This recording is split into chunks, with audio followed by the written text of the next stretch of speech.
यह कथा सकत चौथ के पावन व्रत से जुड़ी है, जो आज मनाया जाता है।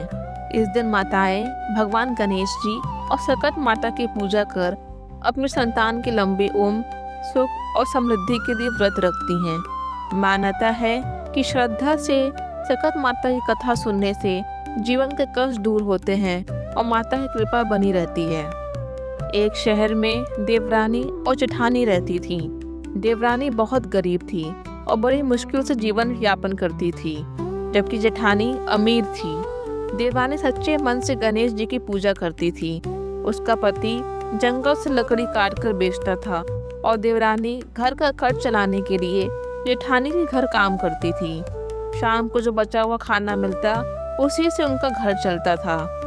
माघ महीने में देवरानी ने सकत चौथ का व्रत रखा। पैसे न होने के कारण उसने तिल और गुड़ से तिलकुटा बनाया और पूजा की। वह यह सोचकर जेठानी के घर काम करने चली गई कि शाम को व्रत खोलने के लिए कुछ खाना मिल जाएगा।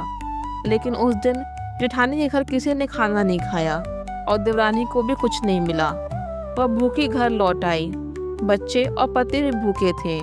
दुखी देवरानी गणेश जी को याद करते हुए पानी पीकर सो गई। रात में सकत माता बुढ़िया के रूप में उसके सपने में आई और भोजन मांगा। देवरानी ने श्रद्धा से पूजा का बचा हुआ तिलकुटा उन्हें खिला दिया। इसके बाद माता ने कहा कि उन्हें निपटाई अलग ही है।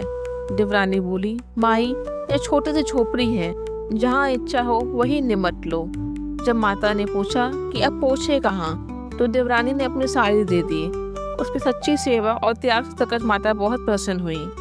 सुबह देवरानी उठी तो उसका घर हीरे मोतियों से जगमगा रहा था। यह देखकर जेठानी को सब पता चला।